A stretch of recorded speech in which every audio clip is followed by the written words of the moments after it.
अस्सलाम वालेकुम ADP2 students. ये आप लोगों का ऑडिटिंग का लेक्चर नंबर 1 है ऑनलाइन। इससे पहले हम लोगों ने रेम्यूनरेशन ऑफ ऑडिटर जो है वो पढ़ा था। आज हमारा टॉपिक है रिमूवल ऑफ ऑडिटर, यानी ऑडिटर को उसकी पोजीशन से रिमूव करने के लिए क्या क्या सिचुएशंस हैं और उसको किस किस तरह जो है उसकी पोजीशन से हटाया जाता है।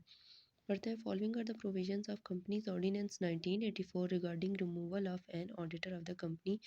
यानी ये जो नीचे दी हुई हैं ये कुछ सिचुएशंस हैं जिनको फॉलो करते हुए हम लोग एनुअल जनरल मीटिंग पे एक ऑडिटर को जो है वो रिमूव करके दूसरे ऑडिटर को हायर करते हैं। सबसे पहले है रिमूवल ऑफ फर्स्ट ऑडिटर, यानी जो हम लोगों ने फर्स्ट ऑडिटर जो हायर किया था उसको रिमूव करने का क्या तरीका है। सबसे पहले the company in general meeting में remove the first auditor appointed by the director and appoint in his place any other person or persons who have been nominated for the appointment by any member of the company and of whose nomination notice has been given to the member of the company not less than 14 days before the date of meeting। इसमें इन्होंने ये बताया है कि जब भी annual general meeting होती है तो उसमें फर्स्ट ऑडिटर को रिमूव करने के लिए जो कि डायरेक्टर्स ने अपॉइंट किया हुआ होता है, उसको रिमूव करने के लिए जो है रिमूव करने के लिए किसी दूसरे जो नॉमिनेटेड लोग होते हैं उनमें से किसी एक को सिलेक्ट करते हैं। और ये जो नॉमिनेटेड पर्सन्स होते हैं इनके बारे में मीटिंग से पहले जो है वो 14 डेज़ बिफोर यानी 14 दिन पहले उनको जो है नोटिस दे दिया जाता है कि इस मीटिंग में उन्होंने न्यू ऑडिटर को भी हायर करना है। Removal of the subsequent auditor, यानी जो उन्होंने सेकंड नंबर पे एनुअल जनरल मीटिंग में जिस ऑडिटर को हायर किया था उसके रिमूवल की क्या प्रोसीजर्स हैं। Whether the auditor is appointed by the member at the annual general meeting और by the directors of the authority to fill the casual vacancy. इसमें उन्होंने बताया कि चाहे वो ऑडिटर जो है वो कंपनी के मेंबर की तरफ से हायर हुआ हुआ था या फिर खाली सीट को फिल करने के लिए इन्होंने हायर किया था। The auditor shall hold office until the conclusion of next annual general meeting. तो वो इस साल की एनुअल जनरल मीटिंग से लेकर अगले साल की जो एनुअल जनरल मीटिंग है तब तक वो होल्ड संभालेगा। उसके बाद वो चाहे तो वो उस ऑडिटर को रिमूव कर देते हैं। He can not be removed before the next annual general meeting, यानी अगले साल की जब तक वो मीटिंग हेल्ड नहीं होती तब तक वो इसको रिमूव नहीं कर सकते। In the annual general meeting, a member of a company may propose to appoint another person to act as the auditor instead of appointing reappointing the retiring auditor। इसमें उन्होंने कहा है कि अगली एनुअल जनरल मीटिंग जब होगी तो उसमें कंपनी के मेंबर एक नए ऑडिटर को भी हायर कर सकते हैं। ज़रूरी नहीं है कि जो ऑडिटर उनके साथ पहले काम कर रहा है उसी ऑडिटर को वो री हायर करें। In that case the following procedure as prescribed in section 253 of the company's ordinance 1984 shall be forwarded। तो जब उन्होंने एनुअल जनरल मीटिंग में किसी और ऑडिटर को हायर करना होता है पहले को रिमूव करके, तो उन्होंने बताया कि उसमें फॉलोइंग सिचुएशंस हैं जो नीचे दी हुई हैं। पहली क्या है, notice for proposal. Notice for proposal में ये है कि उन्हें चाहिए कि वो मीटिंग से 14 दिन पहले जो है ऑडिटर को और पूरी कंपनी को वो नोटिस भेजें जिसमें वो बताएं कि इस एनुअल जनरल मीटिंग पे उन्होंने एक नया ऑडिटर हायर करना है ताकि सब जो है मेंटली प्रिपेयर हों। Where a member proposes to pass a resolution, resolution का मतलब होता है करारदाद, यानी अपनी कोई भी बात करना। At the annual general meeting to appoint the an auditor in place of retiring auditor, यानी जो रिटायर ऑडिटर कर रहे हैं उसकी जगह पे जो उन्होंने न्यू ऑडिटर हायर करना है उसके बारे में जब भी उन्होंने कोई करारदाद पेश करनी हो, he must give a notice of the proposal to the company not less than 14 days before the annual general meeting. तो उनके लिए ज़रूरी है कि वो मीटिंग से 14 दिन पहले इस बात का नोटिस कंपनी और ऑडिटर को भेजें। कम्युनिकेशन ऑफ द नोटिस, यानी अब जो नोटिस उन्होंने भेजना है उसकी जो है ना कम्युनिकेशन का मतलब होता है बाकी सबसे उसके बारे में बात करना या उनको सेंड करना। The company shall immediately send a copy of such notice to the retiring auditor and shall also give notice thereof to its member not less than 7 days before the date fixed for the annual general meeting. यानी इसमें उन्हें चाहिए कि वो उस proposal या resolution की एक कॉपी बनाएँ और उस कॉपी को ऑडिटर को भी सेंड करें और तमाम मेंबर्स को भी 7 दिन, मीटिंग से 7 दिन पहले जो है वो सेंड कर दें। पब्लिकेशन इन न्यूज़पेपर, यानी न्यूज़पेपर में भी इसको पब्लिश कराएँ। If a company is a listed company, यानी वो जॉइंट स्टॉक के साथ लिस्टेड कंपनी है, the company shall also publish it at least in one issue each of the daily newspaper in English language and a daily newspaper in Urdu language having circulation in the province in which the stock exchange on which the company is listed is situated। इसमें उन्होंने कहा है कि अगर company listed है तो stock exchange पे listed है तो उसे चाहिए कि हर सूबे में 2 न्यूज़पेपर जो बहुत ज़्यादा सर्कुलेट करते हों, बहुत ज़्यादा जो है वो पढ़े जाते हों, चाहे वो इंग्लिश में है या उर्दू में है, उसमें ये न्यूज़ पब्लिश कर दें। नेक्स्ट है representation by retiring auditor. On receipt of such notice, the retiring auditor may make with respect thereof a representation in writing to the company and may request its communication to the member of the company. यानी इसका मतलब यह है कि जो जिस auditor को वो रिटायर कर रहे हैं वो मे भी कोई बात करना चाह रहा हो तो वो एक रिप्रेजेंटेशन तैयार करेगा और वो मीटिंग पे कंपनी और उसके मेंबर्स के साथ बात करना चाहेगा unless the representation is received by the company too late to do so the company shall. ठीक है, अगर उनको रिप्रेजेंटेशन का जो नोटिस है वो लेट मिला है, ठीक है, तो इस केस में कंपनी को क्या करना चाहिए? In any case notice of the resolution given to the members state the fact of the representation having been made. तो जब वो रेजोल्यूशन की कॉपी जो है यानी रेजोल्यूशन का नोटिस मेंबर्स को सेंड करते हैं तो उसी के साथ वो रिप्रेजेंटेशन की हकीकत भी बयान कर दें, यानी बता दें कि रिटायरिंग ऑडिटर जो है वो रिप्रेजेंटेशन भी देगा। नेक्स्ट है send a copy of representation to every member of the company to whom notice of the meeting is send.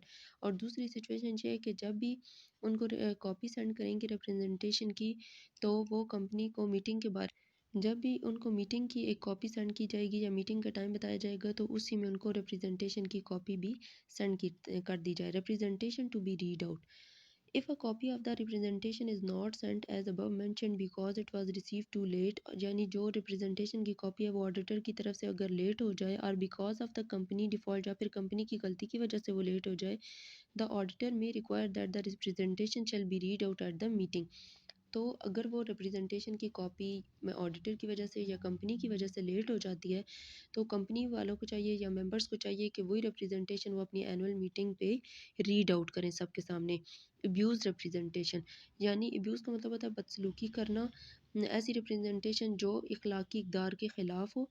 It shall not be necessary to send out or read out the representation at the meeting if on the application either of the company or any other person who claims to be aggrieved the registrar is satisfied that the rights conferred by section are being abused to secure needless publicity of offensive matters।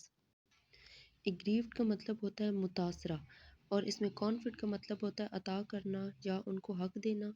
Offensive का मतलब होता है दिल शिकन या नाखुशगवार और publicity का मतलब होता है तशहीर करना। तो इसमें उन्होंने कहा है कि अगर रिप्रेजेंटेशन जो है वो उस रूल्स के अगेंस्ट है यानी जो उनको राइट्स दिए गए हैं उनके अगेंस्ट है, अब्यूजिंग है, बदसलूकी वाली है या इखलाकी इकदार से गिरी हुई है, उसमें कोई ऐसी बात हुई हुई है तो वो रिप्रेजेंटेशन जो है एनुअल जनरल मीटिंग पे पढ़ना ज़रूरी नहीं है।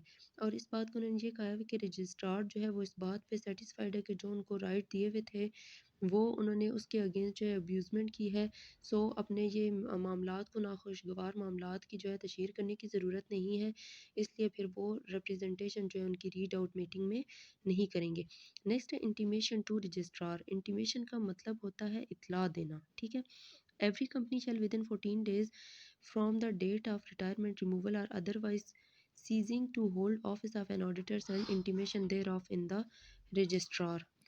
यहाँ पे इन्होंने कहा है कि रिटायरमेंट किसी भी ऑडिटर को जब हम रिटायर कर देते हैं, रिमूव कर देते हैं या उसे एज अ ऑडिटर ऑफिस चलाने से रोक देते हैं, बाज रख लेते हैं, तो उसके 14 दिन के अंदर अंदर कंपनी को चाहिए कि ये इंटीमेशन या इतला जो है वो किसको दे दें? रजिस्ट्रार को। नेक्स्ट है क्वालिटीज़ ऑफ एन ऑडिटर कि एक ऑडिटर में क्या-क्या खूबियाँ और क्या-क्या खसूसियात होनी चाहिए। The qualities an auditor can be broadly classified into 2 categories यानी इनकी क्वालिटीज़ को 2 हिस्सों में या 2 तरह की जो है ना कैटेगरीज़ में डिवाइड कर दिया गया है। पहले है प्रोफेशनल क्वालिटीज़ और सेकंड है पर्सनल क्वालिटीज़। प्रोफेशनल होती हैं जो उसकी प्रोफेशन उसके बिज़नेस से रिलेटेड होती हैं कि वो किस तरह एक professional as a professional person किस तरह बिहेव करेगा और उसके अंदर ख़ुद की कौन-कौन सी खसूसियात होनी चाहिए। तो देख लेते हैं पहले प्रोफेशनल क्वालिटीज़ में कौन-कौन सी क्वालिटीज़ आती हैं। पहले है नॉलेज ऑफ अकाउंटिंग। ऑब्वियसली एक ऑडिटर जब ऑडिटिंग कर रहा होता है तो उससे सबसे पहले उसने अकाउंटिंग और फाइनेंशियल स्टेटमेंट्स वगैरह का रिकॉर्ड जो है वो चेक करना होता है, उसको टैली और वोचिंग करना होता है, और वोच करने के बाद उसके बारे में ऑडिटिंग रिपोर्ट देनी होती है। तो उसे 110% अकाउंटिंग की इंफॉर्मेशन और नॉलेज होना ज़रूरी है। The auditor must have to knowledge of accounting to carry on the audit effectively. He must know all the techniques principle and procedures of the accounting. उसे अकाउंटिंग की procedures techniques and principle each and everything पता होना चाहिए, तभी वो ये predict कर सकता है या वो ये चेक कर सकता है कि ये अकाउंटिंग में जो एंट्रीज या ट्रांजेक्शन्स हैं वो एज पर प्रिंसिपल्स और प्रोसीजर्स हैं या नहीं है।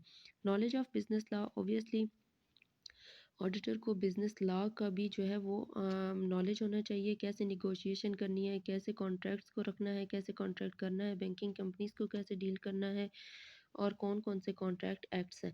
It is a professional quality of auditor to aware of business law. He has complex knowledge of contract act, sales of good act 1932, agency negotiable instruments act in 1881, banking company ordinance 1962 and contract act 1876।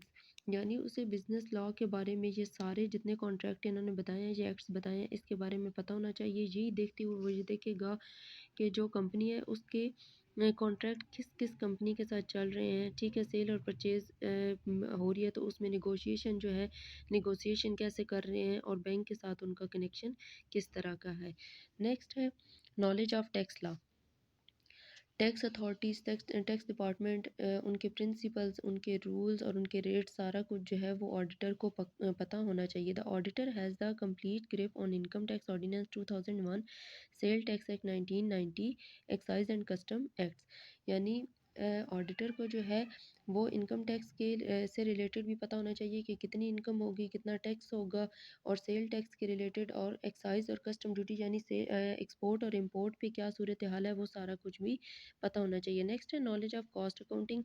He must have thorough knowledge of cost accounting so as to enable him to perform cost audit. यानी ये अंदाज़ा लगाने के लिए कि जो भी manufacturing हो रही है, उस मैन्युफैक्चरिंग में या चीज़ बनाने में कितना ख़र्चा आ रहा है, और एक-एक चीज़ पे, एक-एक यूनिट पे हम लोग कितना जो है वो एक्सपेंस हमारा हो रहा है, वो सारा उसका तख़मीना लगाने के लिए इन्हें चाहिए कि ऑडिटर को चाहिए कि वो कॉस्ट अकाउंटिंग के बारे में भी डीप नॉलेज रखे। बजट प्रिपरेशन यानी आमदनी का तख़मीना, यानी जितना हमारे बिज़नेस में खर्चा हो रहा है, एक्सपेंस हो रहा है, उसका रिकॉर्ड रखना। The auditor has a quality of preparing the budget. तो ऑडिटर में जो है बजट प्रिपेयर करने की भी एक क्वालिटी होनी चाहिए, according to the facts and figures of the previous year. यानी पिछले साल के सारे हकाइक को सामने रखते हुए the estimate are establish for next year. अब पिछले साल जितने हमारे खर्चे हुए, जितनी हमारी आमदनी का हिस्सा लगा, उसको सामने रखते हुए ऑडिटर जो है वो अगले साल का तखमीना लगाता है कि अगले साल कितने एक्सपेंसेस और प्रॉफिट होगा। The auditor can check that these budgets are according to their facts and figure. फिर वो जो है ऑडिटर अंदाज़ा करेगा और चेक करेगा कि ये जो फैक्ट्स एंड फिगर हैं ये हमारे इस साल के साथ मैच हो रहे हैं या नहीं। फिर है कंप्यूटर नॉलेज। अब चूँकि एडवांस दौर है, टेक्नोलॉजी का दौर है, तो कंप्यूटर यूज़ हो रहा था, तो ऑडिटर को मस्ट पता होना चाहिए कि कंप्यूटर क्या है, कंप्यूटर को किस तरह यूज़ करते हैं और उसके साथ रिलेटेड टेक्नोलॉजीज़ कौन सी हैं। अपॉइंटिंग द रिटायरिंग ऑडिटर, इसमें उन्होंने कहा है कि अगली एनुअल जनरल मीटिंग जब होगी तो उसमें कंपनी के मेंबर एक नए ऑडिटर को भी हायर कर सकते हैं। ज़रूरी नहीं है कि जो ऑडिटर उनके साथ पहले काम कर रहा है उसी ऑडिटर को वो री हायर करे। In that case the following procedure as prescribed in section 253 of the company's ordinance 1984 shall be forwarded। तो जब उन्होंने एनुअल जनरल मीटिंग में किसी और ऑडिटर को हायर करना होता है पहले को रिमूव करके, तो उन्होंने बताया कि उसमें फॉलोइंग सिचुएशंस हैं जो नीचे दी हुई हैं। पहली क्या है, notice for proposal. Notice for proposal में ये है कि उन्हें चाहिए कि वो मीटिंग से 14 दिन पहले जो है ऑडिटर को और पूरी कंपनी को वो नोटिस भेजें जिसमें वो बताएं कि इस एनुअल जनरल मीटिंग पे उन्होंने एक नया ऑडिटर हायर करना है, ताकि सब जो है मेंटली प्रिपेयर हों। Where a member proposes to pass a resolution, resolution का मतलब होता है करारदाद, यानी अपनी कोई भी बात करना। At the annual general meeting to appoint the an auditor in place of retiring auditor, यानी जो रिटायर ऑडिटर कर रहे हैं उसकी जगह पे जो उन्होंने न्यू ऑडिटर हायर करना है, उसके बारे में जब भी उन्होंने कोई करारदाद पेश करनी हो, he must give a notice of the proposal to the company not less than 14 days before the annual general meeting. तो उनके लिए ज़रूरी है कि वो मीटिंग से 14 दिन पहले इस बात का नोटिस कंपनी और ऑडिटर को भेजें। कम्युनिकेशन ऑफ द नोटिस, यानी अब जो नोटिस उन्होंने भेजना है उसकी जो है ना, कम्युनिकेशन का मतलब होता है बाकी सबसे उसके बारे में बात करना या उनको सेंड करना। The company shall immediately send a copy of such notice to the retiring auditor and shall also give notice thereof to its member not less than 7 days before the date fixed for the annual general meeting। यानी इसमें उन्हें चाहिए कि वो उस proposal या resolution की एक कॉपी बनाएं और उस कॉपी को ऑडिटर को भी सेंड करें और तमाम मेंबर्स को भी 7 दिन, मीटिंग से 7 दिन पहले जो है वो सेंड कर दें। पब्लिकेशन इन न्यूज़पेपर, यानी न्यूज़पेपर में भी इसको पब्लिश कराएं। If a company is a listed company, यानी वो जॉइंट स्टॉक के साथ लिस्टेड कंपनी है, the company shall also publish it at least in one issue each of the daily newspaper in English language and a daily newspaper in Urdu language having circulation in the province in which the stock exchange on which the company is listed is situated। इसमें उन्होंने कहा है कि अगर company listed है तो stock exchange पे listed है तो उसे चाहिए कि हर सूबे में 2 न्यूज़पेपर जो बहुत ज़्यादा सर्कुलेट करते हों, बहुत ज़्यादा जो है वो पढ़े जाते हों, चाहे वो इंग्लिश में है या उर्दू में है, उसमें ये न्यूज़ पब्लिश कर दें। नेक्स्ट है representation by retiring auditor। On receipt of such notice, the retiring auditor may make with respect thereof a representation in writing to the company and may request its communication to the member of auditor may make with respect thereof a representation in writing to the company and may request its communication to the member of the company। यानी इसका मतलब यह है कि जो जिस auditor को वो रिटायर कर रहे हैं वो में भी कोई बात करना चाह रहा हो तो वो एक रिप्रेजेंटेशन तैयार करेगा और वो मीटिंग पे कंपनी और उसके मेंबर्स के साथ बात करना चाहेगा। Unless the representation is received by the company too late to do so the company shall. ठीक है, अगर जो है अगर उनको रिप्रेजेंटेशन का जो नोटिस है वो लेट मिला है, ठीक है, तो इस केस में कंपनी को क्या करना चाहिए, in any case notice of the resolution given to the members state the fact of the representation having been made. तो जब वो रेजोल्यूशन की कॉपी जो है यानी रेजोल्यूशन का नोटिस मेंबर्स को सेंड करते हैं तो उसी के साथ वो रिप्रेजेंटेशन की हकीकत भी बयान कर दें, यानी बता दें कि रिटायरिंग ऑडिटर जो है वो रिप्रेजेंटेशन भी देगा। नेक्स्ट है send a copy of representation to every member of the company to whom notice of the meeting is send. और दूसरी सिचुएशन ये है कि जब भी उनको कॉपी सेंड करेंगे रिप्रेजेंटेशन की तो वो कंपनी को मीटिंग के बारे जब भी उनको मीटिंग की एक कॉपी सेंड की जाएगी या मीटिंग का टाइम बताया जाएगा तो उसी में उनको रिप्रेजेंटेशन की कॉपी भी सेंड कर दी जाए। Representation to be read out. If a copy of the representation is not sent as above mentioned because it was received too late, यानी जो रिप्रेजेंटेशन की कॉपी है वो ऑडिटर की तरफ से अगर लेट हो जाए और because of the company default या फिर कंपनी की गलती की वजह से वो लेट हो जाए, द ऑडिटर में require that the representation shall be read out at the meeting. तो अगर वो रिप्रेजेंटेशन की कॉपी में ऑडिटर की वजह से या कंपनी की वजह से लेट हो जाती है तो कंपनी वालों को चाहिए या मेंबर्स को चाहिए कि वही रिप्रेजेंटेशन वो अपनी एनुअल मीटिंग पे रीड आउट करें सबके सामने। अब्यूज़ रिप्रेजेंटेशन, यानी अब्यूज़ का मतलब होता है बदसलूकी करना, ऐसी रिप्रेजेंटेशन जो इखलाकी इक़दार के ख़िलाफ़ हो।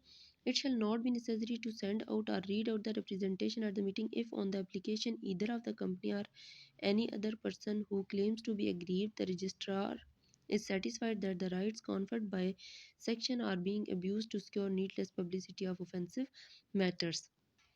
एग्रीव्ड का मतलब होता है मुतासरा और इसमें कॉन्फ्लिक्ट का मतलब होता है अता करना या उनको हक देना।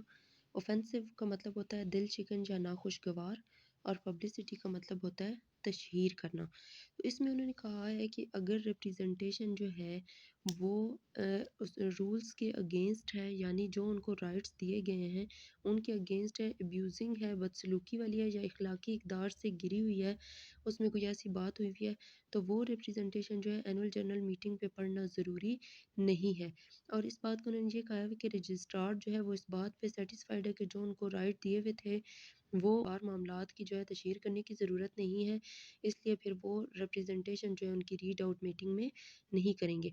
नेक्स्ट है इंटीमेशन टू रजिस्ट्रार। इंटीमेशन का मतलब होता है इतला देना, ठीक है।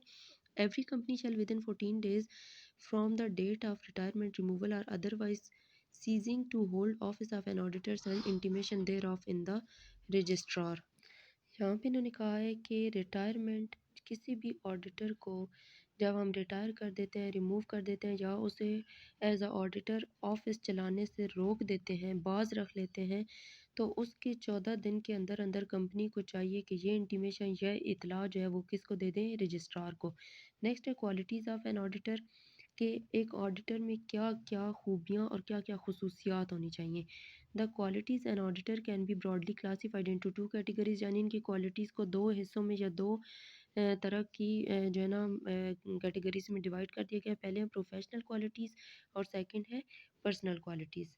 प्रोफेशनल होती हैं जो उसकी प्रोफेशन उसके बिजनेस से रिलेटेड होती हैं, कि वो किस तरह एक professional as a professional person किस तरह बिहेव करेगा और उसके अंदर ख़ुद की कौन कौन सी खसूसियात होनी चाहिए। तो देख लेते हैं पहले प्रोफेशनल क्वालिटीज़ में कौन कौन सी क्वालिटीज़ आती हैं। पहले है नॉलेज ऑफ़ अकाउंटिंग। ऑब्वियसली एक ऑडिटर जब ऑडिटिंग कर रहा होता है तो उससे सबसे पहले उसने अकाउंटिंग और फाइनेंशियल स्टेटमेंट्स वगैरह का रिकॉर्ड जो है वो चेक करना होता है, उसको टैली और वॉचिंग करना होता है, और वॉच करने के बाद उसके बारे में ऑडिटिंग रिपोर्ट देनी होती है। तो उसे 110% अकाउंटिंग की इंफॉर्मेशन और नॉलेज होना ज़रूरी है। The auditor must have to knowledge of accounting to carry on the audit effectively. He must know all the techniques, principle and procedures of the accounting. उसे अकाउंटिंग की procedures, techniques and principle each and everything पता होना चाहिए, तभी वो ये predict कर सकता है या वो ये चेक कर सकता है कि ये अकाउंटिंग में जो एंट्रीज या ट्रांजेक्शन्स हैं वो एज़ पर प्रिंसिपल्स और प्रोसीजर्स हैं या नहीं है। Knowledge of business law. Obviously auditor को बिज़नेस लॉ का भी जो है वो नॉलेज होना चाहिए, कैसे नेगोशिएशन करनी है, कैसे कॉन्ट्रैक्ट्स को रखना है, कैसे कॉन्ट्रैक्ट करना है, बैंकिंग कंपनीज़ को कैसे डील करना है, और कौन कौन से कॉन्ट्रैक्ट एक्ट्स हैं। It is a professional quality of auditor to aware of business law. He has complex knowledge of contract act, sales of good act 1932, agency negotiable instruments act in 1881, banking company ordinance 1962 and contract act 1876। यानी उसे business law के बारे में ये सारे जितने contract इन्होंने बताए हैं, ये एक्ट्स बताए हैं, इसके बारे में पता होना चाहिए। यही देखते हुए वो ये देखेगा कि जो कंपनी है उसके कॉन्ट्रैक्ट किस किस कंपनी के साथ चल रहे हैं, ठीक है, सेल और परचेज पता होना चाहिए। यही देखते हुए वो ये देखेगा कि जो कंपनी है उसके कॉन्ट्रैक्ट किस किस कंपनी के साथ चल रहे हैं, ठीक है, सेल और परचेज हो रही है तो उसमें नेगोशिएशन जो है, नेगोशिएशन कैसे कर रहे हैं और बैंक के साथ उनका कनेक्शन किस तरह का है। नेक्स्ट है knowledge of tax law. Tax authorities, tax department, उनके प्रिंसिपल्स, उनके रूल्स और उनके रेट, सारा कुछ जो है वो ऑडिटर को पता होना चाहिए। The auditor has the complete grip on income tax ordinance 2001, sale tax act 1990, excise and custom acts. यानी ऑडिटर को जो है वो इनकम टैक्स के से रिलेटेड भी पता होना चाहिए कि कितनी इनकम होगी, कितना टैक्स होगा, और सेल टैक्स के रिलेटेड और एक्साइज और कस्टम ड्यूटी यानी से एक्सपोर्ट और इंपोर्ट पे क्या सूरत हाल है, वो सारा कुछ भी पता होना चाहिए। नेक्स्ट है नॉलेज ऑफ कॉस्ट अकाउंटिंग।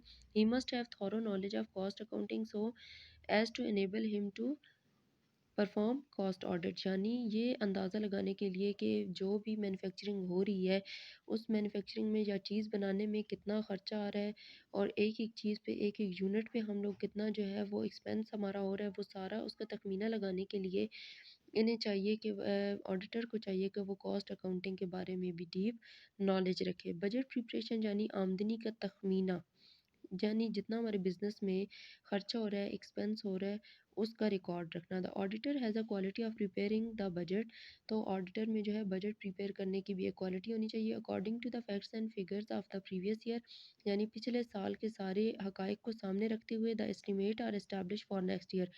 अब पिछले साल जितने हमारे खर्चे हुए, जितनी हमारी आमदनी का हिस्सा लगा, उसको सामने रखते हुए ऑडिटर जो है वो अगले साल का तखमीना लगाता है कि अगले साल कितने एक्सपेंसेस और प्रॉफिट होगा। The auditor can check that these budgets are according to their facts and figure. फिर वो जो है ऑडिटर अंदाज़ा करेगा और चेक करेगा कि ये जो फैक्ट्स एंड फिगर हैं ये हमारे इस साल के साथ मैच हो रहे हैं या नहीं। फिर है कंप्यूटर नॉलेज। अब चूँकि एडवांस दौर है, टेक्नोलॉजी का दौर है, तो कंप्यूटर यूज़ ज़रूरत है। तो ऑडिटर को मस्ट पता होना चाहिए कि कंप्यूटर क्या है, कंप्यूटर को किस तरह यूज़ करते हैं और उसके साथ रिलेटेड टेक्नोलॉजीज़ कौन सी हैं। नेक्स्ट है इकोनॉमिक लॉ, यानी इकोनॉमिक के बारे में जो है वो उसको उसका भी इतना आजकल चूँकि डेटाबेस सिस्टम में जो है वो पूरी कंपनीज़ का डाटा पड़ा हुआ होता है, उसी डाटा को एक्सेस करते हुए जो ऑडिटर है उसने ऑडिटिंग कंपनी की करनी होती है, तो उसे कंप्यूटर का नॉलेज तो मस्ट होना चाहिए। फिर इकोनॉमिक लॉज़ यानी इकोनॉमिक लॉज़ का भी उसे पता होना चाहिए। ज़ाहिर है जिस सोशल या इकोनॉमिक एनवायरनमेंट में वो ऑडिटिंग कर रहा है वो हर वक़्त चेंज होते रहते हैं, ठीक है? उनमें बहुत रैपिड चेंज होता रहता है, हमारी प्राइसेस इंक्रीज़, डिक्रीज़, इन्फ्लेशन बढ़ती कम होती रहती है। तो इस हिसाब से वो सारा कुछ ऑडिटर को पता होना चाहिए ताकि वो समझ सके कि किस सिचुएशन में इकोनॉमिक कंडीशन क्या है। He should also be familiar with the principles of economics and the economic laws. It is essential because of business has to work within some specific social and economic environments, and its working is fully affected by the rapid changes. तो उन्होंने कहा है कि जैसे ही economic environment में या social environment में हमारा चेंज होता आता है, उसी के साथ जो है वो हमारा जो है बिज़नेस जो है उसका वर्किंग सिचुएशन, उसकी वर्किंग जो है वो चेंज हो जाती है। ऑब्वियसली हमारी प्राइसेस, हमारी मैन्युफैक्चरिंग, हमारी प्रोडक्शन हर चीज़ इस चीज़ से अफ़ेक्ट होती है। तो ऑडिटर को चाहिए कि वो इकोनॉमिक लॉज़ को भी बहुत अच्छे से जानता हो। फिर इफ़ेक्टिव कम्युनिकेशन स्किल्स यानी ऑडिटर में जो है कम्युनिकेट करने की बहुत अच्छी स्किल्स होनी चाहिए, ठीक है? An auditor should be able to communicate effectively both orally and writing यानी वो लिखने में भी बहुत अच्छा कम्युनिकेटिव पर्सन हो और बोलने में भी particularly in the matter of report writing जब वो रिपोर्ट राइट करेगा he should be able to convey his message clearly concisely and precisely यानी जब वो ऑडिटिंग के बाद ऑडिट रिपोर्ट पेश करेगा तो उसे चाहिए कि उस ऑडिट रिपोर्ट में वो बिल्कुल क्लियर एक बात जो भी बताए वो क्लियर हो, प्रिसाइज़ हो यानी कम वक़्त में, कम टाइम में वो ज़्यादा बात को एक्सप्लेन करना जानता हो।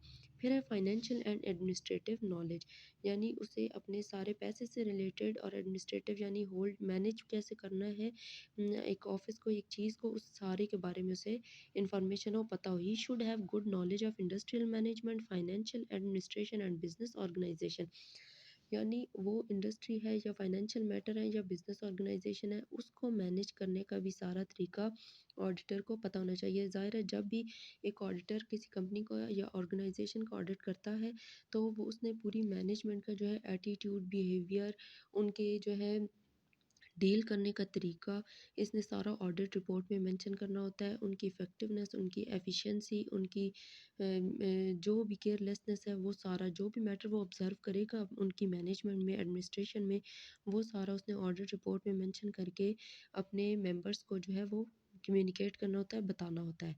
नेक्स्ट है knowledge of international auditing standards यानी जो स्टैंडर्ड्स चल रहे हैं कि हमने अकाउंटिंग को कैसे जो है या हमारी अकाउंटिंग की क्या पॉलिसीज़ हैं, क्या रूल्स एंड रेगुलेशंस हैं, उन टेक्नीक्स को उसने फ़ॉलो करना होता है। तो ज़ाहिर है उसे इंटरनेशनल ऑडिटिंग स्टैंडर्ड्स का भी पता हो यानी ऑडिट करने के उसमें क्या-क्या तरीके या रूल्स बताए गए हैं। International auditing standard provide the rules and techniques to complete audit work so auditor must have complete grip on all the standards. Obviously उसे स्टैंडर्ड्स पता होंगे तो ही वो एक अच्छी ऑडिटिंग किसी भी कंपनी या ऑर्गेनाइजेशन की कर सकेगा। नेक्स्ट है पर्सनल क्वालिटीज़ यानी उस बंदे में अपनी इखलाकी कौन-सी जो है खसूसियात होनी चाहिए। सबसे पहले ऑनेस्ट, ईमानदार होना चाहिए। एक ऑडिटर जो है वो कंपनी से बाहर का हम लोगों ने जो है हायर किया होता है। तो ऑडिटर को चाहिए कि वो कोई भी मिसमैच ना करे, मिसएप्रोप्रिएशन ना करे, जो काम करे वो पूरी ईमानदारी से करे, ऑनेस्टली करे, जो बात, जो सिचुएशन वो देख रहा है कंपनी में, वो डायरेक्टली क्लियरली जो है वो शेयर होल्डर्स या उन मेंबरान से कम्युनिकेट करे। An auditor should be honest and possess high moral standard. The auditor should not certify any documents which in his opinion does not give true and fair view of the state of the company's affairs यानी उसने company के behalf पे जो है auditing करनी होती है उसे चाहिए कि डॉक्यूमेंट्स में कोई हेर फेर ना करे और ऐसा डॉक्यूमेंट जो कंपनी के बारे में बिल्कुल सही स्टेटमेंट नहीं दे रहा उसके बारे में वो शेयर होल्डर्स को या मेंबर्स को बताए। ऐसा नहीं है कि वो उन डॉक्यूमेंट जो उस स्टेट को छुपा दे। नेक्स्ट है इम्पार्शल यानी बराबर होना। इम्पार्शल का मतलब है किसी एक साइड पे ना झुकना। He should be impartial and must be influenced directly or indirectly by others in the discharge of his responsibility. उसे चाहिए कि वो अपनी रिस्पॉन्सिबिलिटीज़ को देखते हुए किसी एक बंदे की तरफ या किसी एक साइड पे जो है वो मुतासिर होकर ना झुके बल्कि बराबरी की सतह पर सही और सच्ची बात जो है वो करे। नेक्स्ट है विजिलेंट। विजिलेंट का मतलब होता है चौकस होना, दूरंदेश होना यानी वो इतना चौकस हो कि हर सिचुएशन पे ऑडिटर की नज़र हो कंपनी में इस वक्त क्या हो रहा है क्या नहीं हो रहा। An auditor should be vigilant and cautious, यानी वो दूरंदेश भी हो. He should be able to detect the error and prompt. He must remain alert and vigilant while going to perform his job. जब भी वो अपनी जॉब पे हो तो उसे चाहिए कि वो अलर्ट रहे, एक्टिव रहे और देखे कि कोई भी इस सिचुएशन में क्या कर रहा है, कौन से फ्रॉड और एरर्स जो हो रहे हैं. जैसे एक नज़र वो फाइनेंशियल स्टेटमेंट्स को देखे तो उससे पता चल जाए कि कौन सी ट्रांजैक्शन में या कौन से पॉइंट में जहाँ पे मिस अप्रोप्रिएशन हुई हुई है. रियलिस्टिक एटीट्यूड यानी हकीकत की बुनियाद पर जो है बेस करता हो उसका एटीट्यूड, उसका बिहेवियर है. यहाँ है he should have abilities to trace out the facts and figure. He should possess realistic attitude and an ability to pass accounts only when they reveal the true and fair state of affairs. यहाँ पर उन्हें बताया हुआ है कि auditor को बिल्कुल एक रियल स्टेट पे बंदे को होना चाहिए, वो बिल्कुल जो भी हकीकत है उसको बयान करता हो और ऐसे अकाउंट्स और ऐसी इंफॉर्मेशन रिवील करे जो बिल्कुल हकीकत की बुनियाद पर बेस करती हो. नेक्स्ट है सिक्रेसी यानी राज रखना. The nature of auditor work is very confidential. Obviously auditor का जो वर्क है वो कॉन्फिडेंशियल बेस है, राजदाराना है. वो किसी भी कंपनी की जो है वो हकीकत, फैक्ट्स और फिगर्स को जानता होता है और ये एक राज की बात है जो किसी दूसरी कंपनी पे वो फाश नहीं कर सकता. He should not disclose these secrets of his client. तो उसे चाहिए कि वो अपने क्लाइंट के इन सीक्रेट्स को किसी भी आउटसाइड कंपनी वो उसको फाश ना करे. क्लेवर पर्सन, ऑडिटर को क्लेवर होना चाहिए बहुत हद तक, ताकि अगर वो क्लेवर होगा तो ऑब्वियसली उसकी हर चीज़ पे नज़र होगी. वो ऑडिटर्स, डायरेक्टर्स वगैरह से जो भी क्वेश्चनिंग करेंगे वो उनके क्वेश्चन के आंसर देने से समझ जाएंगे कि वो उनका एटीट्यूड क्या है और वो क्वेश्चन को हेर फेर कर रहे हैं या क्लियरली आंसर कर रहे हैं. नेक्स्ट है पेशेंस यानी उनमें सब्र होना चाहिए. N auditor should perform his duty patiently. Obviously उसका काम ऐसा है कि समटाइम एक जो बंदा है वो उसने क्वेश्चनिंग करनी है, उसने एग्जामिन करना है किसी चीज़ को, तो वो टेस्टिंग में एकदम एग्जॉस्ट हो जाता है. तो एग्जॉस्ट नहीं होना बल्कि सब्र से हर चीज़ को कीनली ऑब्जर्व करना है और चेक करना है. He should not sign any document without evidence in a हरी.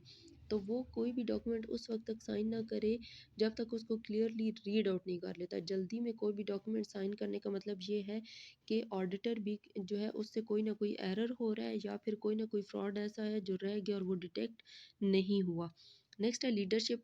एक ऑडिटर में जो है वो एक लीडर वाली भी खसूसियात होनी चाहिए. लीडर वो इंसान होता है जो अपनी टीम को लीड कर रहा होता है. ऑब्वियसली ऑडिटर के साथ भी और बहुत सी ऑडिटिंग टीम होती है. उस टीम को उसने कोऑपरेट करना होता है उनके साथ, उनको कोऑर्डिनेट जोड़ना होता है और उनके काम को समझना होता है. उनके काम से उसने ऑडिटिंग रिपोर्ट बनानी होती है. तो ऑडिटर को चाहिए कि उसमें लीडरशिप की खसूसियात भी हो ताकि वो दूसरों को गाइड कर सके. फिर है टैक्टफुल यानी मौके से फ़ायदा उठाने वाला. उसमें टैक्ट्स हों कि किस टाइम पे किस मौके पे उसने क्या एक्शन लेना है. The auditor has the tact to put intelligent question to extract full information. उसे ऐसी क्वेश्चनिंग करनी चाहिए जिससे अगला बंदा या कंपनी के मेम्बरान, डायरेक्टर जो है वो डायरेक्ट आंसर में ही हकीकत को बयान कर दें, जिससे ऑडिटर को पता चल जाएगा कि दर हकीकत और actually what is the reason behind this. ठीक है. नेक्स्ट है time management ability. Obviously auditors को एक ख़ास टाइम दिया जाता है, एक मखसूस टाइम होता है जिसके अंदर अंदर उन्होंने अपनी ऑडिटिंग कंप्लीट करनी होती है. तो वो टाइम उसने अपने माइंड में रखना होता है. उस टाइम के अकॉर्डिंग उसने अपनी एक्टिविटीज़ मैनेज करके कंपनी का ऑडिट करना होता है. डिलीजेंस. डिलीजेंस का मतलब होता है सख्त कोशिश करना. ठीक है. Hard efforts. Diligence mean hard and continuous efforts यानी सख्त कोशिश करना टू कंप्लीट द जॉब. अपनी जॉब को लेकर हर हर हद तक आखिर तक जाके कोशिश करना और उसको परफेक्टली कंप्लीट करना. Auditor must have this quality because auditing job is analytical and critical in nature and required auditors time, energy, intention and patience. यानी जो ऑडिटर की जॉब होती है वो बहुत तज्ज़ियाती होती है. उसने हर टाइम एनालिसिस करना होता है, बहुत मुश्किल होती है, कॉम्प्लिकेटेड होती है. तो ऑडिटर का इसमें बहुत टाइम लगता है, एनर्जी लगती है और बहुत ज़्यादा उसे सब्र और तवज्जो से वो काम करना होता है. तो इसलिए ऑडिटर को चाहिए कि इन सब चीज़ों को यूज़ करते हुए वो बहुत ज़्यादा डिलीजेंस शो करे, हार्ड एफर्ट्स करते हुए अपना काम कंप्लीट करे ताकि कोई एरर या फ्रॉड ऐसा ना रह जाए जो अनडिटेक्टेड हो.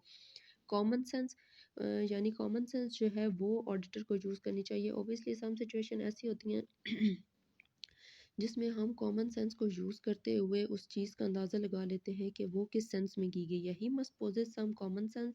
Nothing more can put here than that. Common sense is thing which is uncommon in man. Obviously common sense जो है वो कॉमन नहीं है और इसको यूज़ करते हुए हम बहुत से प्रॉब्लम्स को एनालाइज कर लेते हैं। कंक्लूजन है, an auditor job involve high degree of responsibility, इसमें बहुत ज़्यादा जिम्मेदारी का काम होता है। No only the share holder and the management but many third parties also rely on auditor financial statement and auditors report and make financial decision. अब auditor ने जो रिपोर्ट देनी होती है हमारे आउटसाइड द कंपनी, जो हमारी कंपनी में इन्वेस्ट कर रहे होते हैं, उन्होंने उसी ऑडिटेड रिपोर्ट को देखते हुए हमारी फाइनेंशियल स्टेटमेंट्स को देखना है और उनकी बेस पे उन्होंने हमारी कंपनी में इन्वेस्ट करना है। यानी थर्ड पार्टी वो हैं जो हम पे इन पे रिलाई करते हुए हमारी कंपनी में इन्वेस्ट करेंगे। तो सिर्फ शेयर होल्डर्स और डायरेक्टर्स ही इस पे रिलाई नहीं करेंगे, यानी आउटसाइड द कंपनी भी बहुत से लोग इस ऑडिटिंग रिपोर्ट और हमारी स्टेटमेंट्स पे रिलाई कर रहे होते हैं। Therefore, the auditor not only needs to perform his function with great care, but it is also necessary that the auditor should possess some essential person qualities.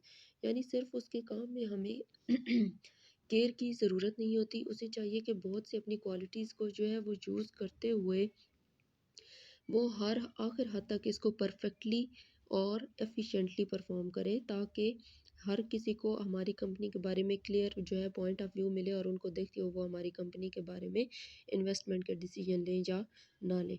तो ये था आप लोगों का ऑडिटिंग का आज का लेक्चर, ये आप लोगों ने अपनी अपनी बुक से पढ़ लेना है और समझ लेना है। अल्लाह हाफिज़ स्टूडेंट्स। में मेंशन करके अपने मेंबर्स को जो है वो कम्युनिकेट करना होता है, बताना होता है। नेक्स्ट है knowledge of international auditing standards, यानी जो स्टैंडर्ड्स चल रहे हैं कि हमने अकाउंटिंग को कैसे जो है, या हमारी अकाउंटिंग की क्या पॉलिसीज़ हैं, क्या रूल्स एंड रेगुलेशंस हैं, उन टेक्निक्स को उसने फॉलो करना होता है। तो ज़ाहिर है उसे इंटरनेशनल ऑडिटिंग स्टैंडर्ड्स का भी पता हो, यानी ऑडिट करने के उसमें क्या क्या तरीके या रूल्स बताए गए हैं। International auditing standard provide the rules and techniques to complete audit work, so auditor must have complete grip on all the standards. Obviously उसे standards पता होंगे तो ही वो एक अच्छी auditing किसी भी कंपनी या ऑर्गेनाइजेशन की कर सकेगा। नेक्स्ट है पर्सनल क्वालिटीज़, यानी उस बंदे में अपनी इखलाकी कौन सी जो है खसूसियात होनी चाहिए। सबसे पहले ऑनेस्ट, ईमानदार होना चाहिए। एक ऑडिटर जो है वो कंपनी से बाहर का हम लोगों ने जो है हायर किया होता है, तो ऑडिटर को चाहिए कि वो कोई भी मिसमैच ना करे, मिस अप्रोप्रिएशन ना करे, जो काम करे वो पूरी ईमानदारी से करे, ऑनेस्टली करे, जो बात जो सिचुएशन वो देख रहा है कंपनी में वो डायरेक्टली क्लियरली जो है वो शेयर होल्डर्स या उन मेम्बरान से कम्युनिकेट करे। An auditor should be honest and possess high moral standard. The auditor should not certify any documents which in his opinion does not give true and fair view of the state of the company's affairs। यानी उसने company के behalf पे जो है auditing करनी होती है, उसे चाहिए कि डॉक्यूमेंट्स में कोई हेर फेर ना करे और ऐसा डॉक्यूमेंट जो कंपनी के बारे में बिल्कुल सही स्टेटमेंट नहीं दे रहा उसके बारे में वो शेयर होल्डर्स को या मेंबर्स को बताए। ऐसा नहीं है कि वो उन डॉक्यूमेंट या उस स्टेट को छुपा दे। नेक्स्ट है इम्पार्शल, यानी बराबर होना। इम्पार्शल का मतलब है किसी एक साइड पे ना झुकना। He should be impartial and must be influenced directly or indirectly by others in the discharge of his responsibility। उसे चाहिए कि वो अपनी रिस्पॉन्सिबिलिटीज़ को देखते हुए किसी एक बंदे की तरफ या किसी एक साइड पे जो है वो मुतासिर होकर ना झुके, बल्कि बराबरी की सतह पर सही और सच्ची बात जो है वो करे। नेक्स्ट है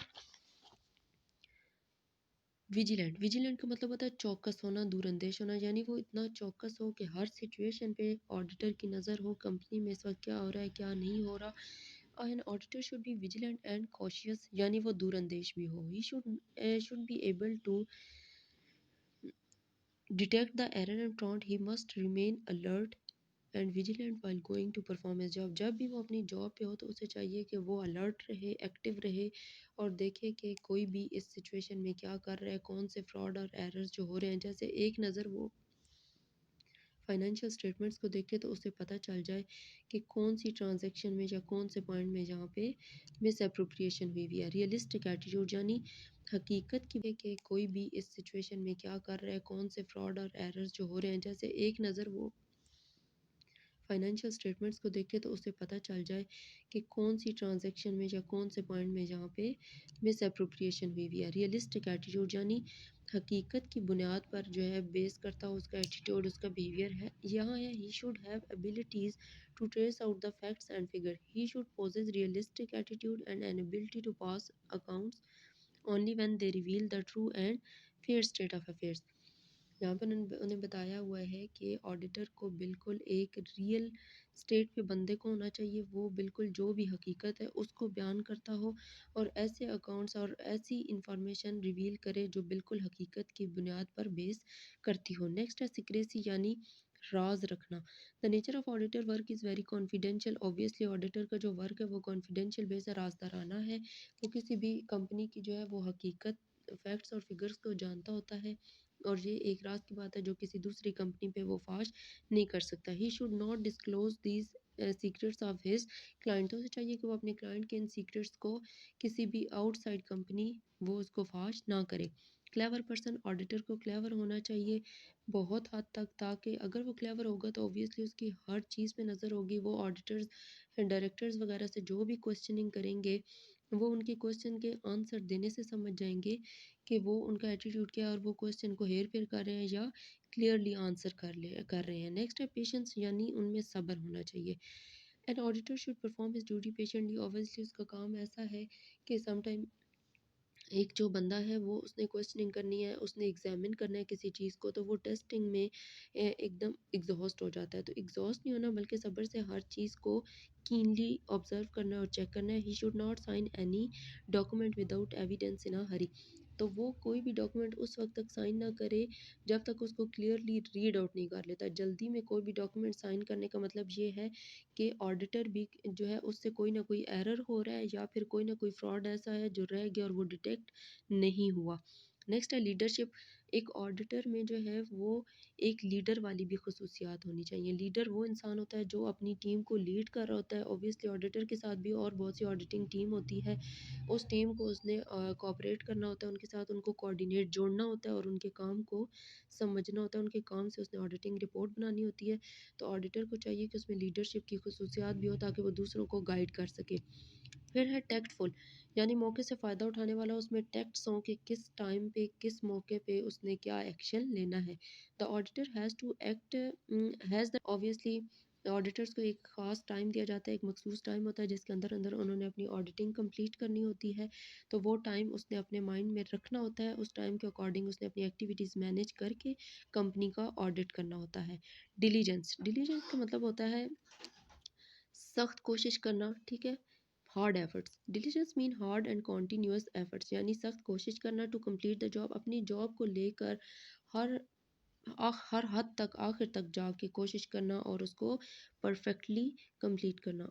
auditor must have this quality because auditing job is analytical and critical in nature and required auditors time energy intention and patience। यानी जो ऑडिटर की जॉब होती है वो बहुत तज्ज़ियाती होती है, उसने हर टाइम एनालिसिस करना होता है, बहुत मुश्किल होती है, कॉम्प्लिकेटेड होती है। तो ऑडिटर का इसमें बहुत टाइम लगता है, एनर्जी लगती है और बहुत ज़्यादा उसे सब्र और तवज्जो से वो काम करना होता है। तो इसलिए ऑडिटर को चाहिए कि इन सब चीज़ों को यूज़ करते हुए वो बहुत ज़्यादा डिलिजेंस शो करे, हार्ड एफर्ट्स करते हुए अपना काम कंप्लीट करे ताकि कोई एरर या फ्रॉड ऐसा ना रह जाए जो अनडिटेक्टेड हो। कॉमन सेंस यानी कॉमन सेंस जो है वो ऑडिटर को यूज़ करनी चाहिए। ऑब्वियसली सम सिचुएशन ऐसी होती हैं जिसमें हम कॉमन सेंस को यूज़ करते हुए उस चीज़ का अंदाज़ा लगा लेते हैं कि वो किस सेंस में की गई है। He must possess some common sense, nothing more can put here than that. Common sense is thing which is uncommon in man. Obviously common sense जो है वो कॉमन नहीं है और इसको यूज़ करते हुए हम बहुत से प्रॉब्लम्स को एनालाइज कर लेते हैं। कंक्लूजन है an auditor job involve high degree of responsibility. इसमें बहुत ज़्यादा जिम्मेदारी का काम होता है। No only the shareholder and the management, but many third parties also rely on auditor financial statement and auditors report and make financial decision। अब auditor ने जो रिपोर्ट देनी होती है हमारे आउटसाइड द कंपनी जो हमारी कंपनी में इन्वेस्ट कर रहे होते हैं, उन्होंने उसी ऑडिटेड रिपोर्ट को देखते हुए हमारी फाइनेंशियल स्टेटमेंट्स को देखना है और उनकी बेस पे उन्होंने हमारी कंपनी में इन्वेस्ट करना है। यानी थर्ड पार्टी वो हैं जो हम पे इन पे रिलाई करते हुए हमारी कंपनी में इन्वेस्ट करेंगे। तो सिर्फ शेयर होल्डर्स और डायरेक्टर्स ही इस पे रिलाई नहीं करेंगे, यानी आउटसाइड द कंपनी भी बहुत से लोग इस ऑडिटिंग रिपोर्ट और हमारी स्टेटमेंट्स पे रिलाई कर रहे होते हैं। Therefore, the auditor not only needs to perform his function with great care, but it is also necessary that the auditor should possess some essential person qualities। यानी सिर्फ उसके काम में हमें केयर की ज़रूरत नहीं होती, उसे चाहिए कि बहुत सी अपनी क्वालिटीज़ को जो है वो यूज़ करते हुए वो हर आखिर हद तक इसको परफेक्टली और एफिशिएंटली परफॉर्म करे ताकि हर किसी को हमारी कंपनी के बारे में क्लियर जो है पॉइंट ऑफ व्यू मिले और उनको देख के वो हमारी कंपनी के बारे में इन्वेस्टमेंट के डिसीजन